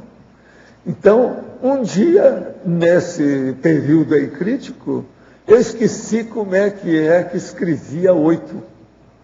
Eu lembrava do 8, 7, 8 e 9, mas como é que é o símbolo do 8? O símbolo do 8,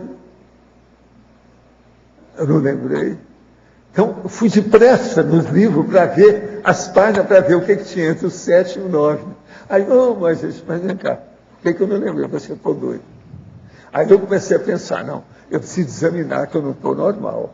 Eu preciso ver se tem dislexia, disgrafia, diz disso, tudo quanto era disso. Qual a causa disso? Por que eu estou doido? Aí fui examinar, conversei com alguns colegas, fui saber lá, porque lá tinha médico, dentista, tinha tudo. Fui conversar com os médicos, que era da minha confiança. Eles viraram para mim e falaram assim, Valdo, você fez alguma alteração na sua vida? Não, que eu lembro. Não, espera, recentemente não. Mas faz 2 anos e pouco eu deixei de comer carne. Então, o que você quer? É isso aí, perdeu sua memória. Aí o cara vira para mim assim, você vai demorar anos agora para recuperar. Agora vai piorar. Mesmo que você voltar a comer carne, você ainda vai ter muita besteira. O ideal para você agora é memorando. Aumenta os memorando. Anda com tudo que você puder. Escreve, que a sua memória vai por água abaixo. Ele falou certo. Eu demorei praticamente para dominar o negócio, foi muito mais de 3 anos. Até voltar na memória minha de elefante fotográfica. Está entendendo? Que eu não esquecia nada. Agora, a primeira coisa que eu perdi lá, que eu perdi durante uma temporada, eu estava sem memória mesmo. Foi mais de 1 ano. Mesmo depois que eu voltei a comer carne. A primeira coisa que você perde é a nominativa.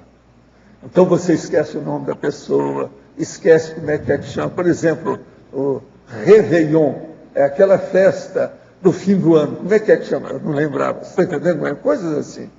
Então é o nome. Você sabe o que é, mas não sabe o nome. Então isso é a primeira coisa que se perde em matéria de hipomnésia. De modo que o processo todo é esse. Se você come carne, se puder deixar de comer carne, é uma benção. Tem gente que eu já conheci que desde a infância foram criados sem comer carne. Esse não tem nada. Às vezes o metabolismo, a constituição dele, o corpo reage bem aos processos. Mas é preciso examinar. Você pode brincar com isso não. Professor, aqui, uma pergunta dentro disso, o senhor estava falando de genética, né, paragenética. A dislexia, ela é paragenética? Depende da pessoa, porque às vezes se é uma dislexia muito profunda, aquilo tem alteração cerebral que já mexeu no paracérebro. Aí não é só nessa vida, ela já era disléxica no outro corpo. Isso acontece quando a pessoa foi mulher antes e foi mulher agora, ou se foi homem antes e foi homem agora. Então, se segue mais ou menos o mesmo gênero. Outra coisa também que eu já vi um caso desse, que era uma ressoma consanguínea, na mesma árvore genealógica. Entende? E outra coisa, nessa família tinha muito dislexia. Então aí juntou a fome com a vontade de comer. O cara era o segundo galho da mesma árvore. Aí piorou tudo, a dislexia era violenta. Entende? Agora, isso tudo a gente tem que examinar cada caso para ver. Tá. Então, assim, pode ser, mas uma dislexia leve não significa... Não, aí não. A leve, muita gente que é disléxica. Tá. Eu garanto que aqui, está cheio de dislexia leve. É cara, por exemplo, que... Como é que é aquele nome mesmo? Esqueci minha chave. Eu fui escrever crispa e escrevi crisma. Por que eu troquei a letra? Não tem gente aí assim? Isso é a leve. Agora, aquela que é aquilo de todo dia, aquilo já faz parte da vida da pessoa, já sabe.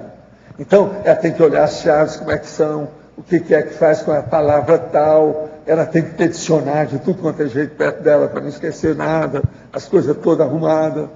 Isso tudo faz assim. Agora veja, eu não sou disléxico, e eu vivo com esse negócio todo, tem dicionário todo lado, tem tudo, que eu não sou besta. Quanto mais você superar o processo, melhor. Enriqueça os seus implementos, os seus instrumentos, entende? A sua aparelhagem. Professor, isso é importante. Professor, aqui no ar, qual é a ligação que tem entre de uma vida passada você ter sido o sexo feminino e nessa também? Qual é a relação com a dislexia? O problema todo é porque aí, no caso, aquela pessoa teve uma dislexia, se ela tem o mesmo sexo, quer dizer, o mesmo gênero, a tendência dela vai ser repetir mais ou menos os hábitos. Aí a dislexia se instala dentro de um contexto favorável à dislexia.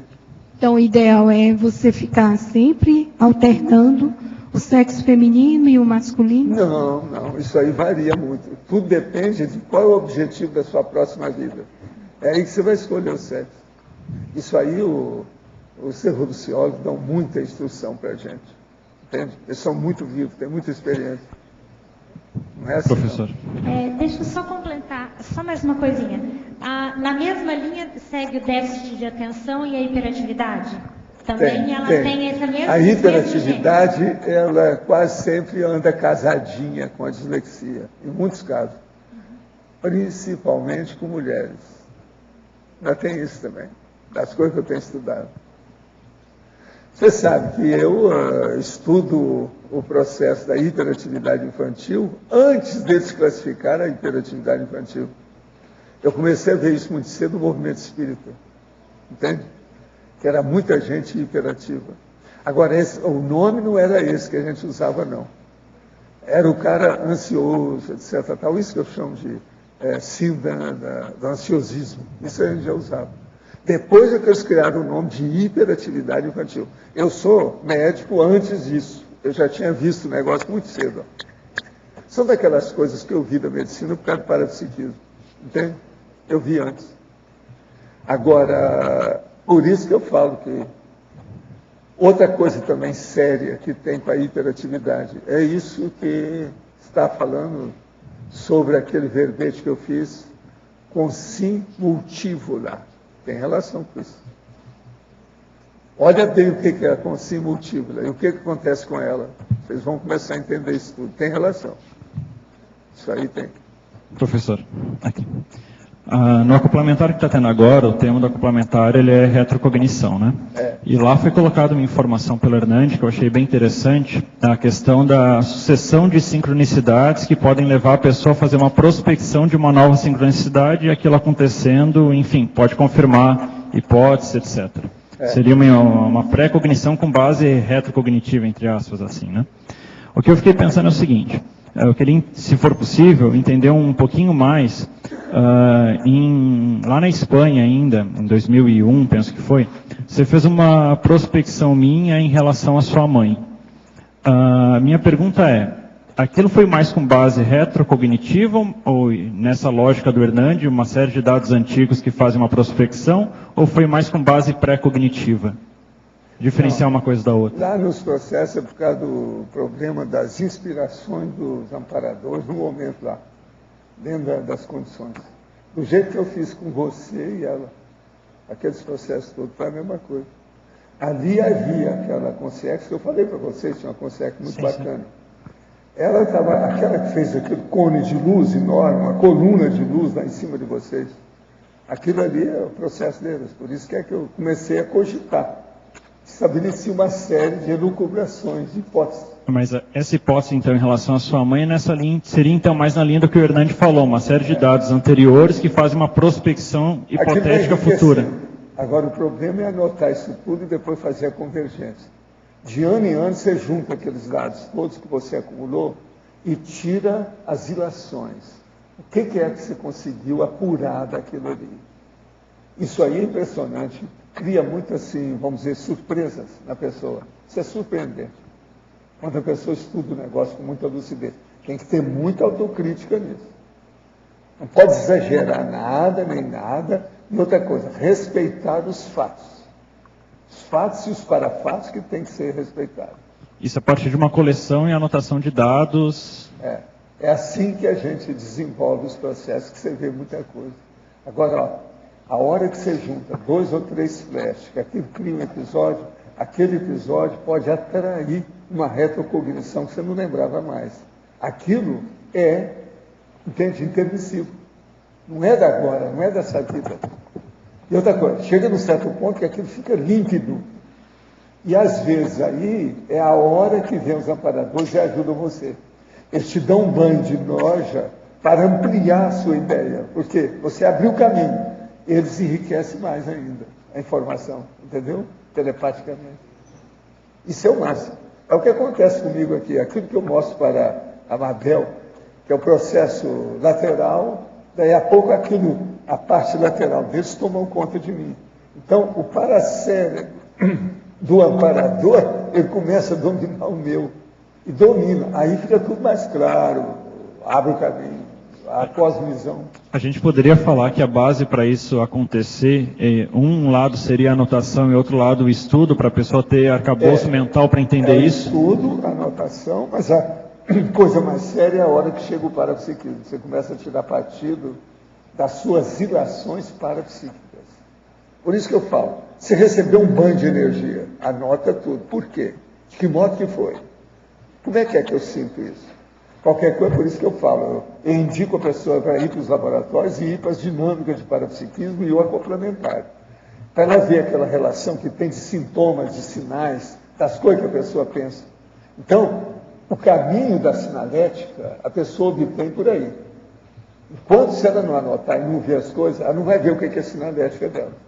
Porque o corpo tapeia a pessoa. Você sente uma dorzinha aqui, uma coisinha ali, você não liga. Agora, às vezes, a sinalética começa assim, tem que ver, tem que olhar. Aquilo que na hora não tem importância nenhuma, se anota.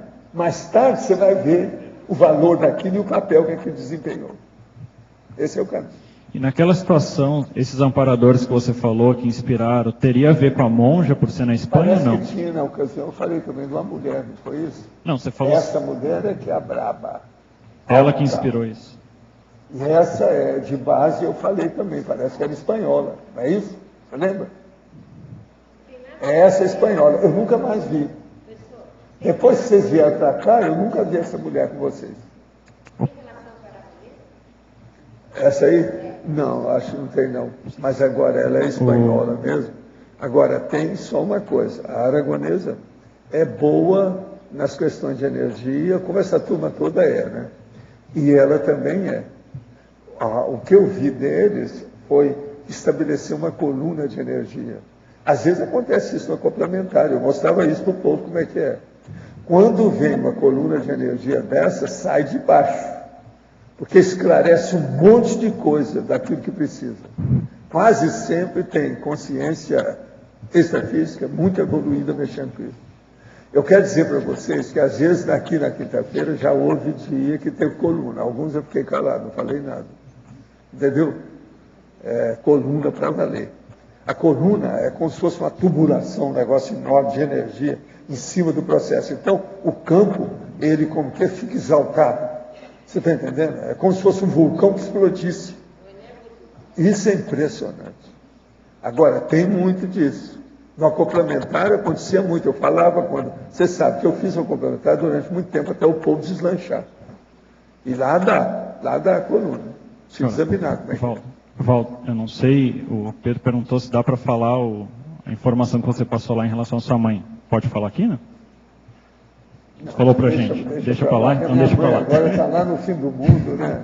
Quer dizer, fim do mundo mesmo, que é o Finlândia. Né? É a terra do fim, Finlândia. Então deixa para lá, né? Alô? Ana, por gentileza, a gente observa no seu verbete que tem muitas enumerações. Assim eu analisei aqui, tem na neossinapsologia, tem uma espécie de citações, na culturologia, na argumentologia tem 2 itens, das evitações e do conformismo, e também na maniologia.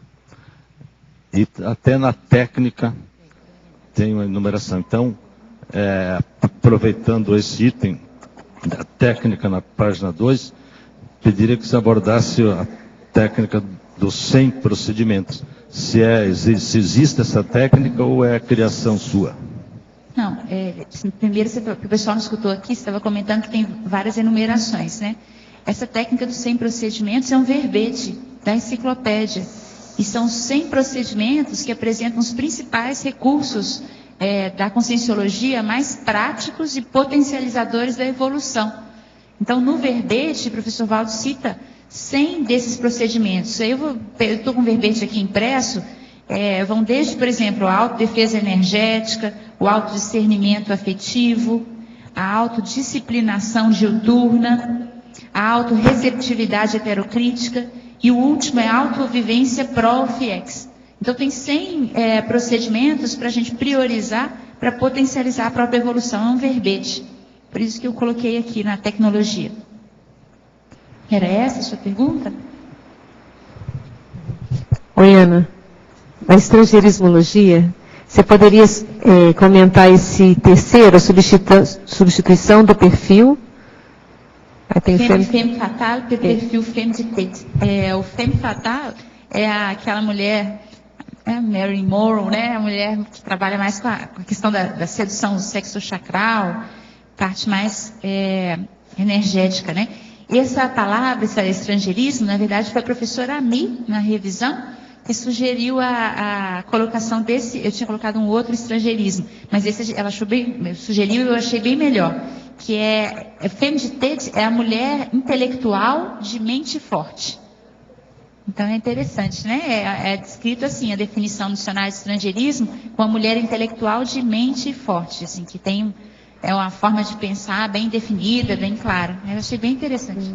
E na tabela também, lá na página 5, você podia comentar o item 4 para a gente? A sua tabela lá, cotejos. O primeiro é a questão da pessoa utilizar de uma forma mais cosmoética a própria força presencial, mais acolhedora, para ajudar, para assistir, para esclarecer no que for possível, né? E o segundo é uma condição comum, né, feminina às vezes, de chorar para tudo. Tá feliz, tá chorando, né? Tá triste, chora também. Tá sozinho, preocupado, chora, né? Às vezes está lá tendo uma relação sexual, chora também. Então, assim, toda hora chora. Tudo assim é um choro diuturno, né? E os filmes, né? O cinema geralmente enfatiza muito isso como uma condição até assim positiva, porque afinal de contas é uma mulher, né, é emotiva, tem emoções, né? Então ressalta muito isso, né? E aí não é muito possível, eu vejo, alcançar uma condição mais avançada nessa choradeira total, né? É só isso.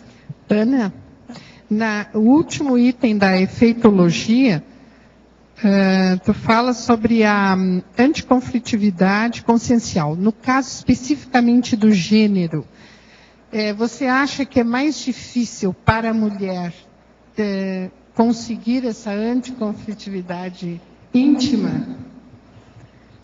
Pela questão até somática hormonal, etc.? Eu acho, não sei se que depende das mulheres, né? Mas tem muito mais variáveis para lidar com isso. A condição que eu coloquei aqui da efeito imediato, porque não é rápido isso. Tem que ter uma priorização mais continuada, né?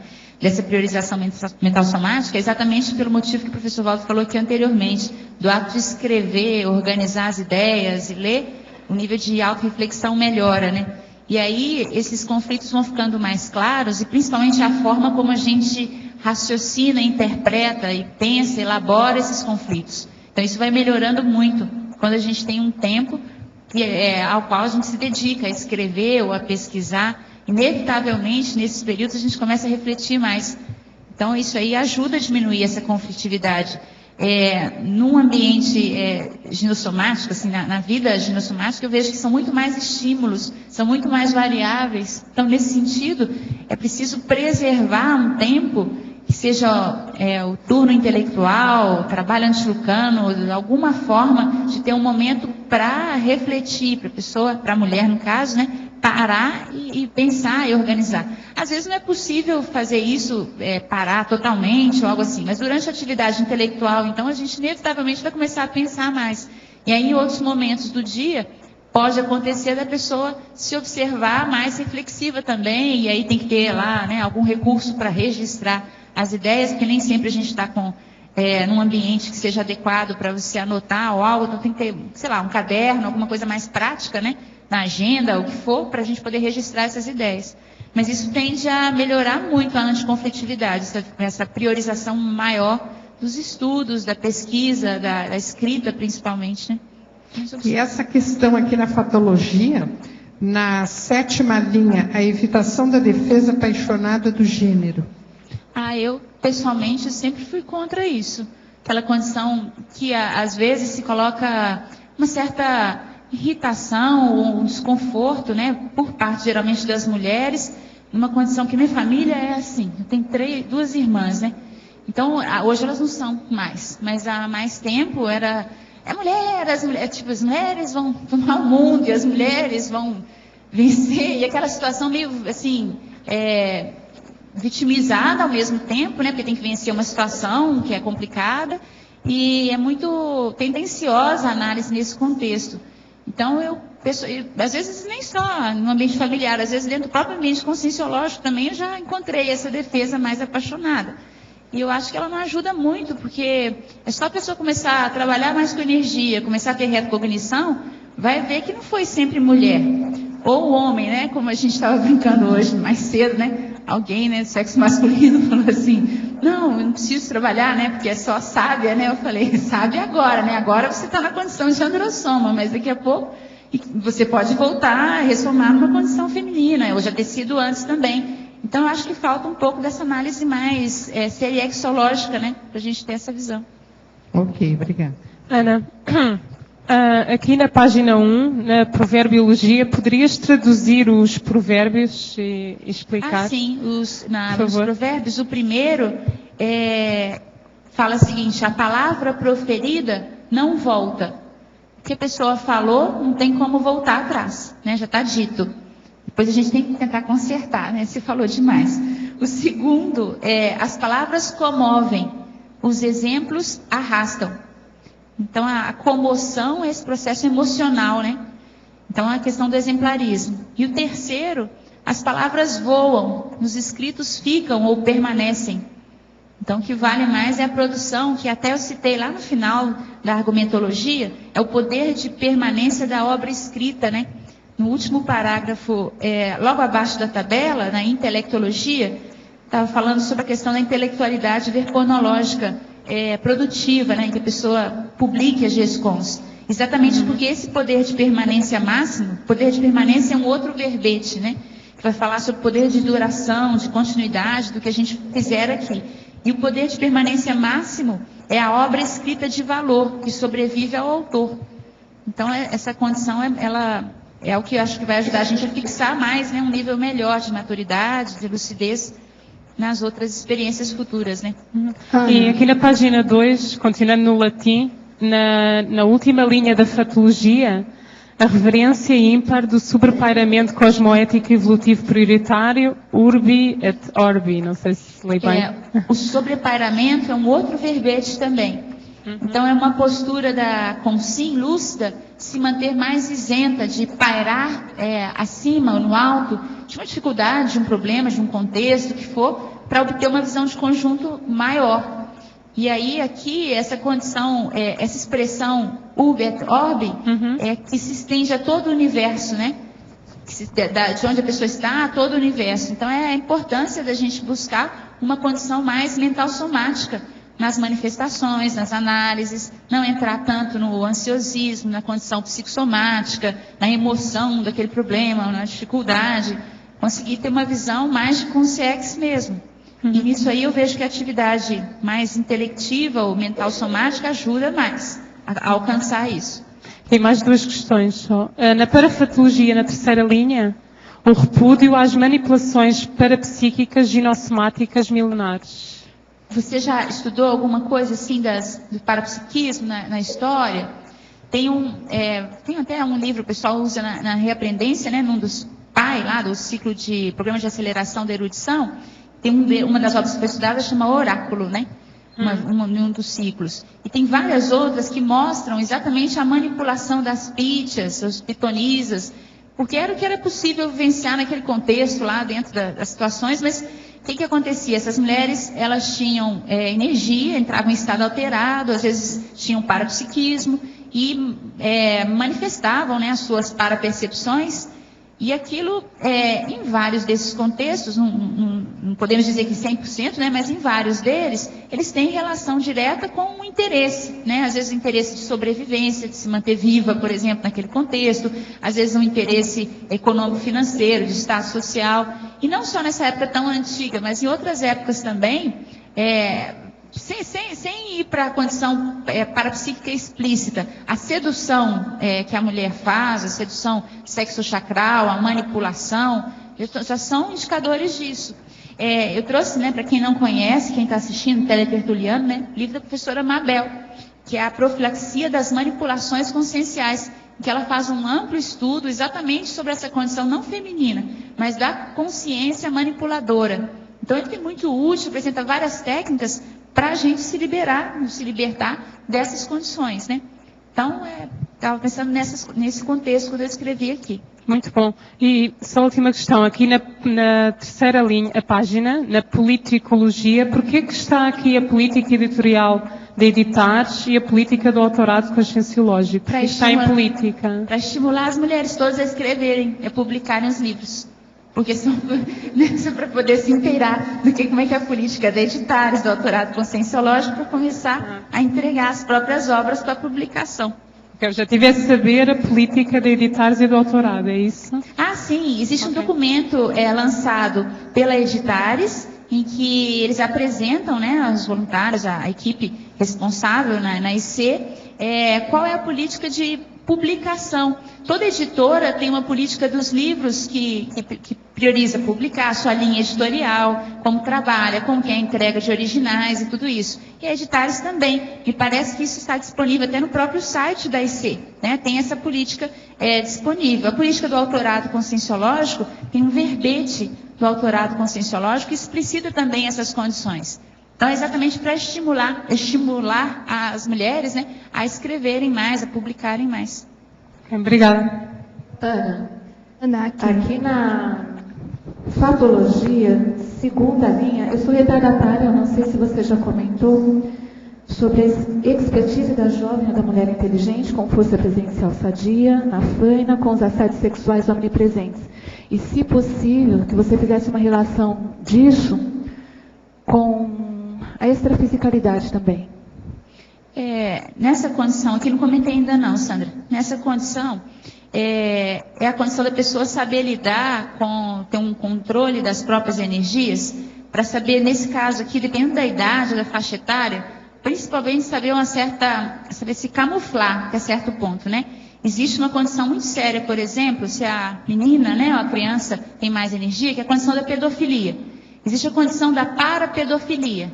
As consciências que também ficam em cima, ou que se julgam, às vezes, donas, né, daquela consciência agora ressomada em dinossoma. Isso pode acontecer com os rapazes também, mas em mulheres isso é muito frequente, né?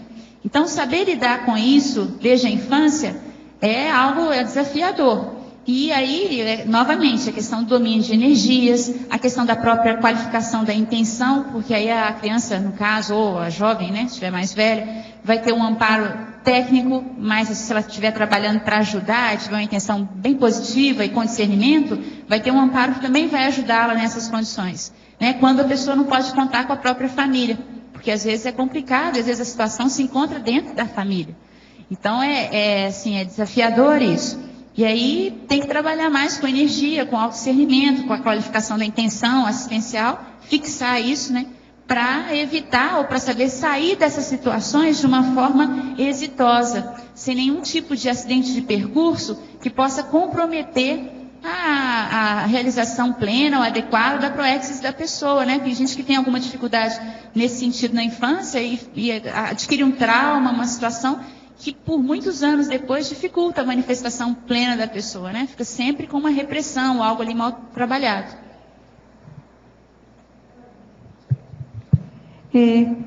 Essa expressão, o cultivo das amizades raríssimas. Eu gostaria que você colocasse assim sua posição com relação a isso. É lógico, tirando a afinidade, né, que existe, mas qual a utilidade prática e o ganho evolutivo que se tem, no seu ver, em ter uma amizade raríssima? Eu comecei a trabalhar mais com esse tema de uns 3, 4 anos para cá, né? E aí, o que eu observei, no meu caso? Que tinham pessoas que eu tinha muita amizade, de ter a possibilidade, né, de falar abertamente, de confiar nessas pessoas. E aí eu comecei a me dedicar mais a essas relações, ao cultivo disso. O que isso traz em termos de ganho evolutivo? Você se sente, eu penso que todo mundo precisa ter algumas pessoas, não muita gente, ou uma pessoa, com quem você tenha liberdade para falar de si de uma forma aberta, você ser ouvido, você ter confiança, e você poder ajudar também, né, a outra pessoa. Então, esse cultivo, ele traz a sensação, junto com o cultivo, né, das amizades, para amizades, no caso, com os amparadores, mas que você não está sozinho, que você, independente das pessoas discordarem ou não, né, a gente trabalha com isso com o binômio admiração e discordância, mas existem pessoas com as quais, de fato, você pode contar. E isso traz uma autossegurança. Isso trabalha com o processo da autossegurança, autoconfiança, e se sente não sozinho e tendo essa possibilidade de contar com alguém. Então, com os amparadores, isso é muito importante também, mas eles não estão com o soma aqui agora. Então, tem que trabalhar isso com os amparadores, mas tem que ter consciência, um ou mais, se for possível, né, o que for possível, de pessoas com quem você tenha liberdade de falar sobre qualquer assunto, de trocar ideias, de pedir uma opinião, um ponto de vista, ouvir uma heterocrítica. Então, isso ajuda muito a pessoa a se sentir mais integrada ou mais, se sentir, não sei se a palavra correta é só essa, mas é uma autoconfiança, uma autossegurança maior. Isso aumenta a força presencial da pessoa, confiança mesmo em si. Tá?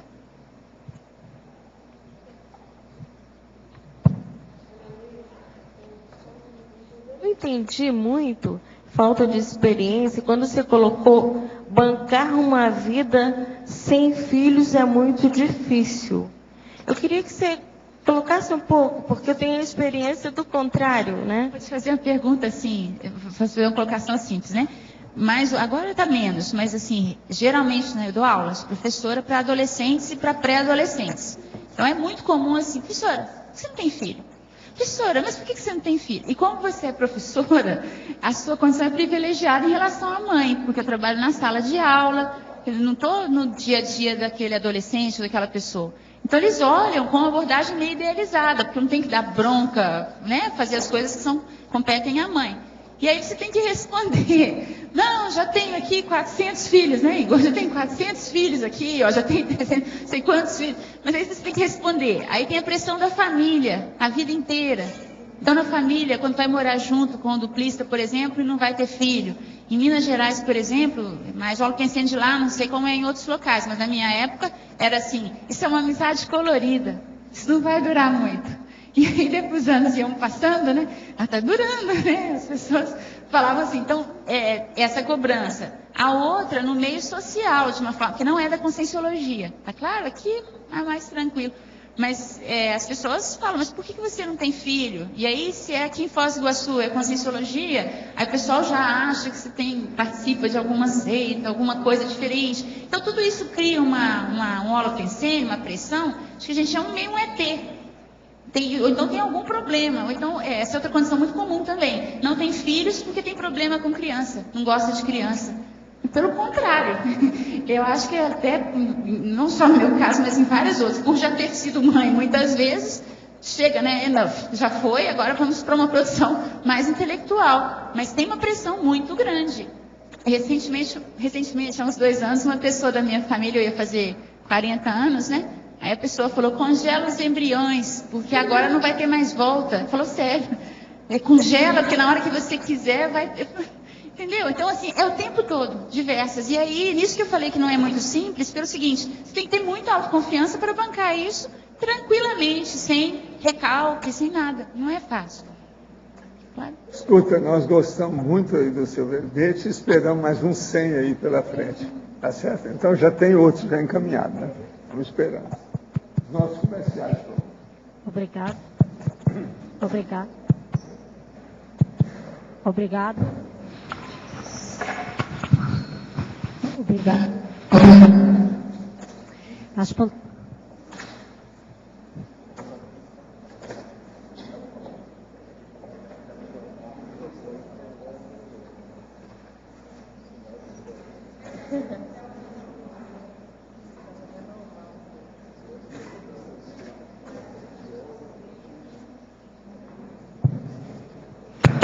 Alô, obrigada. As pontuações da tertúlia de hoje, 99 assinaturas no livro de presença, 27 perguntas presenciais, 11 perguntas online. Hoje temos 5 recados. Marta, atividade da PEX, Eucádio Tades para a Jurídica, a Simone, Semana da Saúde, Roberto, Neurodebate e Reinaldo da Evolução. Boa tarde a todos. Nós queremos reforçar o convite para que todos possam participar do 2º simpósio de Reflexologia. Esse evento vai acontecer nos dias 20 e 21 de outubro, aqui em Foz do Iguaçu. Nós teremos 16 palestrantes em 4 mesas de debates. 2 mesas de debates serão no sábado e as outras 2 no domingo. No sábado nós teremos o início do evento às 8h30, indo até às 19 horas. E no domingo, o início será às 8h30, indo até às 16h50. As inscrições podem ser feitas na recepção do SAEC pelo telefone 045 3525 2652. Repetindo o telefone 045 3525 2652. E nós convidamos a todos para que possam visitar o site www.apexinternacional.org e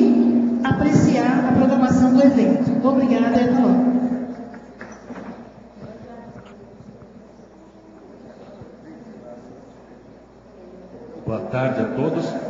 Estamos aqui para lembrar que amanhã, domingo, a partir das 15 horas, dentro da atividade gratuita da TARES para a Jurídica, estará ocorrendo na sala 2, sede do EAD, no CAEC, havendo transmissão online, uma palestra da professora Kátia Aracaki, e o tema é Para Direito e Autodesassedialidade.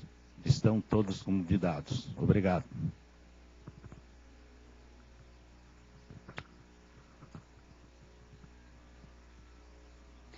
Olá a todos, estamos aqui para divulgar inclusive uma parasincronicidade, se é que pode dizer, né? Então, irá acontecer no dia 7 de setembro, olha só que interessante, a 7ª Jornada de Saúde da Consciência.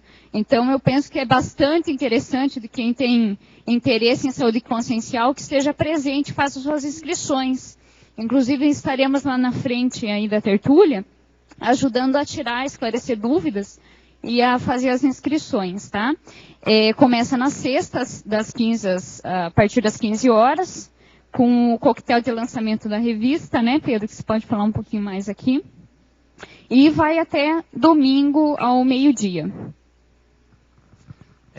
Conforme a Simone falou, essa jornada ela tem um toque especial para a OIC. Ela é importante para nós, porque é nessa jornada que vai ser lançada a primeira revista da especialidade Consciencioterapia, na sexta-feira.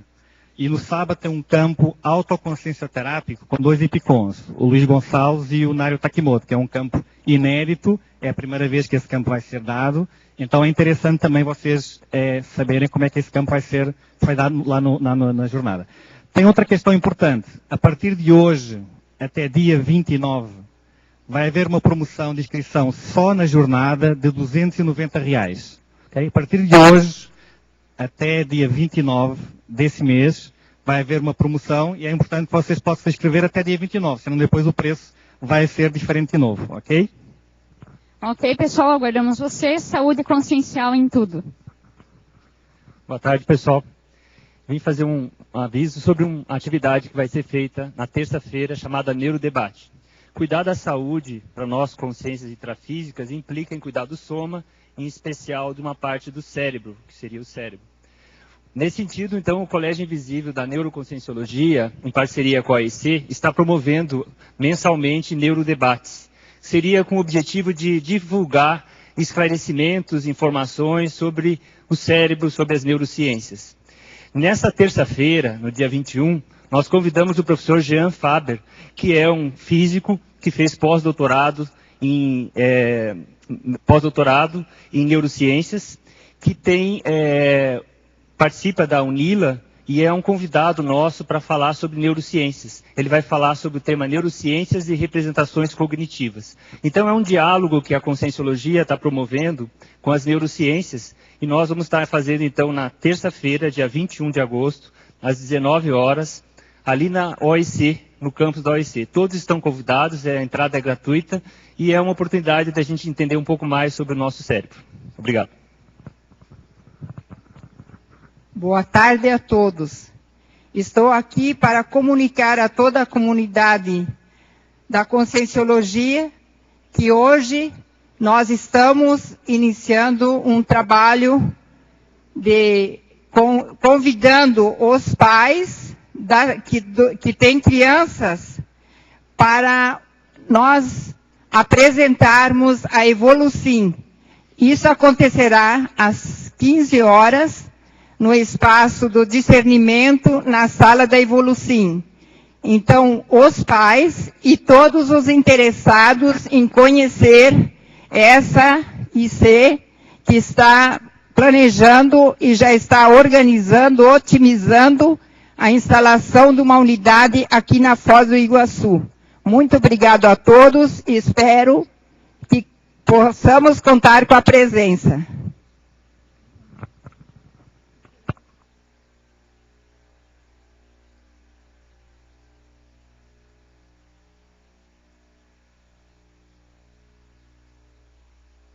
Alô? O verbete de amanhã é voluntário criativo, especialidade voluntariologia, autora Lorela Casella. Boa tarde a todos e até amanhã. Obrigada.